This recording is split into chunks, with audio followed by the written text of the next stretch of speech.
प्रिय छात्र, आज हम लोग कक्षा 12 अंतर्गत आपके पाठ्य पुस्तक आरोह भाग 2 के अंतर्गत निहित कहानी नमक पढ़ेंगे, जिसके लेखिका रजिया सजाद जहीर हैं। उन्होंने इस कहानी का लेखन भारत पाकिस्तान के विभाजन के बाद सरहद के दोनों तरफ के विस्थापित पुनर्वासित लोगों के दिलों को टटोलती एक मार्मिक कहानी लिखी है।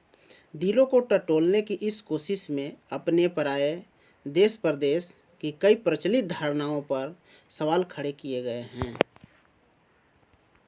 विस्थापित होकर आई सिख बीवी आज भी लाहौर को अपना ही वतन मानती है और सौगात के तौर पर वहाँ का नमक लाए जाने की फरमाइश करती है।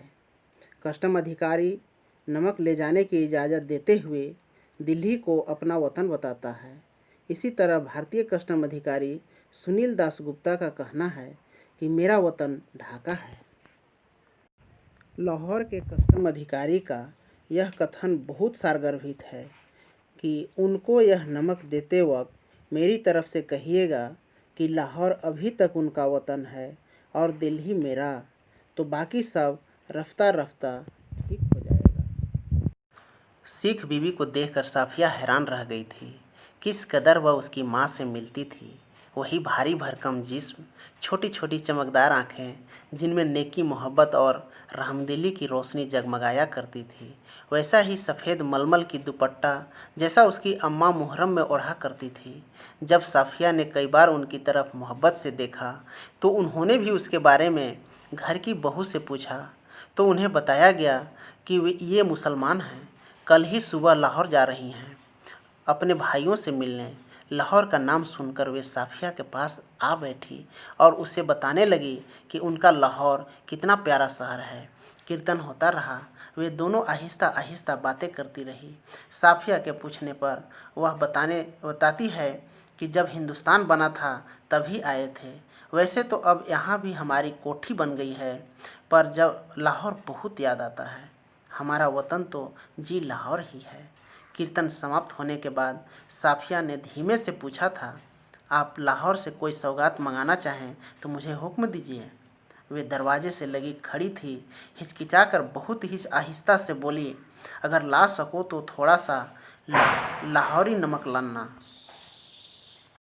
इधर साफिया अब लाहौर में थी। साफिया को लाहौर में 15 दिन यूँ गुजरे कि पता ही नहीं चला। अब वक्त था वापस हिंदुस्तान लौटने का।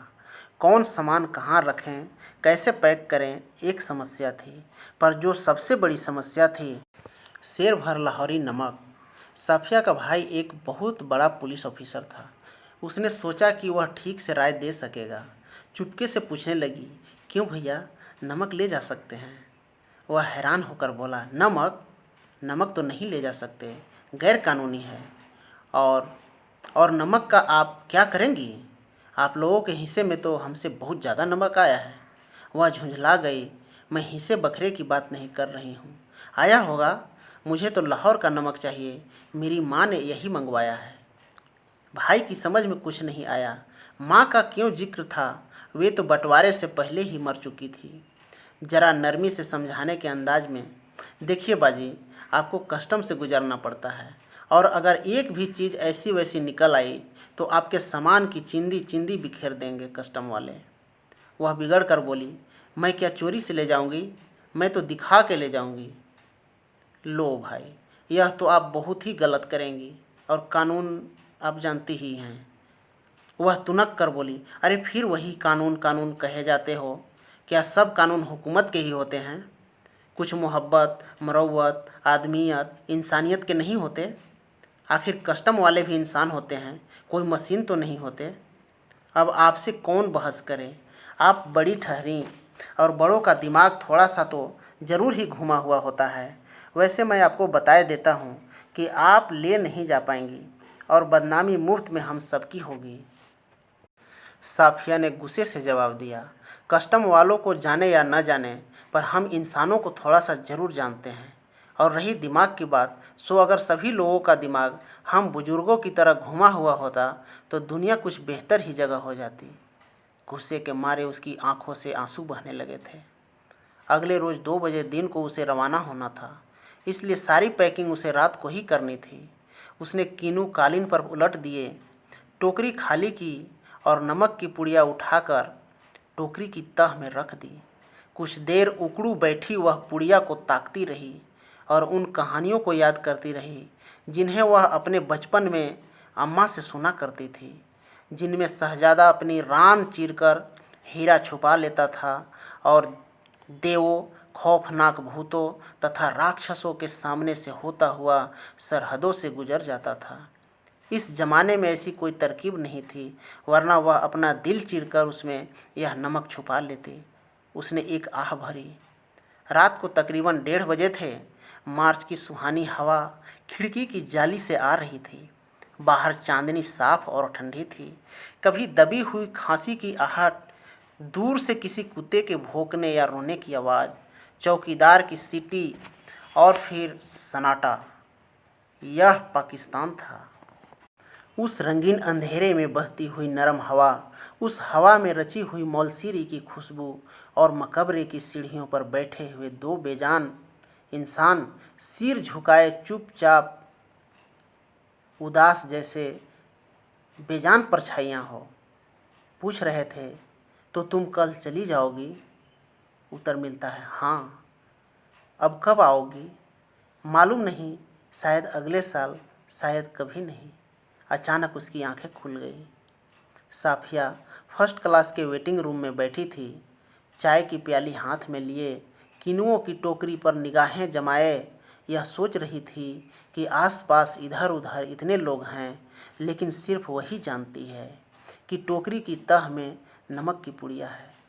जब उसका सामान कस्टम पर जांच के लिए बाहर निकाला जाने लगा तो उसे एक झिरझिरी सी हुई आई और एकदम से उसने फैसला किया कि मोहब्बत का यह तोहफा चोरी से नहीं जाएगा। नमक कस्टम अधिकारियों को दिखाएगी वह। उसने जल्दी से पुड़िया निकाली और हैंडबैग में रख ली। जब सामान कस्टम से होकर रेल की तरफ चला तो वह एक कस्टम अफसर की तरफ बढ़ी। लंबा कद, धुला पतला जिस्म, खिचड़ी बाल। साफिया कुछ हिचकिचा कर बोली, मैं आपसे कुछ पूछना चाहती हूँ। उन्होंने नज़र भर कर उसे गौर से देखा। बोले, फरमाइए। उनके लहजे ने साफिया की हिम्मत बढ़ा दी। आप कहाँ के रहने वाले हैं? उन्होंने कुछ हैरान होकर उसे फिर गौर से देखा। मेरा वतन दिल्ली है। आप भी तो हमारी ही तरफ की मालूम होती हैं। अपने अजीज़ों से मिलने आई होंगी? जी हाँ, मैं लखनऊ की हूँ। अपने भाइयों से मिलने आई थी। वे लोग इधर आ गए हैं। आपको भी तो इधर आए? हाँ, जब पाकिस्तान बना था तभी आए थे, मगर हमारा वतन तो दिल्ली ही है। साफिया ने नमक की पुड़िया निकाल कर उनके सामने रख दी और फिर आहिस्ता आहिस्ता उनको सब कुछ बता दिया। उन्होंने पुड़िया को धीरे से अपनी तरफ सरकाना शुरू किया। जब साफिया की बात खत्म हो गई तब उन्होंने पुड़िया को दोनों हाथों में उठाया और साफिया को देते हुए बोले, मोहब्बत तो कस्टम से इस तरह गुजर जाती है कि कानून हैरान रह जाता है। वह चलने लगी तो वे भी खड़े हो गए और कहने लगे कि जामा मस्जिद के सीढ़ियों को मेरा सलाम कहिएगा और उन खातून को यह नमक देते वक्त मेरी तरफ से कहिएगा कि लाहौर अभी तक उनका वतन है। रेल सरहद की तरफ बढ़ी। अटारी में पाकिस्तानी पुलिस उतरी, हिंदुस्तानी पुलिस सवार हुई। कुछ समझ में नहीं आता था कि कहाँ से लाहौर ख़त्म हुआ और किस जगह से अमृतसर शुरू हो गया। एक ज़मीन थी, एक जबान थी, एक सी सूरतें और लिबास। गालियाँ भी एक ही सी थी, जिन्हें दोनों बड़े प्यार से एक दूसरे को नवाज रहे थे। अमृतसर में कस्टम वाले फर्स्ट क्लास वालों के सामान का जांच उनके डिब्बे के सामने ही कर रहे थे। साफिया का सारा सामान देखा जा चुका तो वह उन नौजवान कस्टम अफसर की ओर बढ़ी जो बातचीत और सूरत से बंगाली लगते थे। देखिए, मेरे पास नमक है थोड़ा सा। फिर उसने हैंडबैग खोला और वह पुड़िया उनकी तरफ बढ़ाते हुए अटकते झिझकते सब कह सुनाया। उन्होंने सिर झुका लिया था, सुनते रहे, बीच बीच में सिर उठाते, गौर से देखते, फिर सुनने लगते। बात पूरी हो गई तो उन्होंने एक बार फिर साफिया को ऊपर से नीचे तक देखा। धीरे से बोले, इधर आइए ज़रा। प्लेटफॉर्म के सिरे पर एक कमरा था। वे उसके अंदर घुसे, जेब से रुमाल निकालकर कुर्सी को झाड़ा और बोले, बैठिए। साफिया ने पुड़िया और बैग को मेज पर रख दिया। बाहर की तरफ झांककर उन्होंने एक पुलिस वाले को इशारा किया। साफिया के पैर तले से जमीन खिसकने लगी। अब क्या होगा? 2 चाय लाओ अच्छी वाली। पुलिस वाला साफिया को घूरता हुआ चला गया। उन्होंने मेज की दराज खींची और उसमें से एक किताब निकाली जिसमें बाईं ओर नजरुल इस्लाम साहब की तस्वीर थी। मेरे सामने रख दी। तो आप क्या ईस्ट बंगाल के हैं? हाँ, मेरा वतन ढाका है, उन्होंने बड़े फख्र से जवाब दिया। तो आप यहाँ कब आए? जब बंटवारा हुआ तभी आए, मगर हमारा वतन ढाका है। मैं कोई 12-13 साल का था, पर नजरुल और टैगोर साहब को तो हम लोग बचपन से ही पढ़ते थे। जिस दिन यहाँ हम आ रहे थे उसके ठीक 1 वर्ष पहले मेरे सबसे पुराने, सबसे प्यारे बचपन के दोस्त ने मुझे यह किताब दी थी। उस दिन मेरी सालगिरह थी। फिर हम कलकत्ता रहे, पढ़े, नौकरी भी मिल गई, पर हम वतन आते जाते थे। उन्होंने चाय की प्याली साफिया की तरफ खिसकाई और खुद एक बड़ा सा घूंट भरकर बोले, वैसे तो डाब कलकत्ता में भी होता है, जैसे नमक यहाँ भी होता है, पर हमारे यहाँ डाब की क्या बात। हमारे ज़मीन, हमारे पानी का मज़ा ही कुछ और है।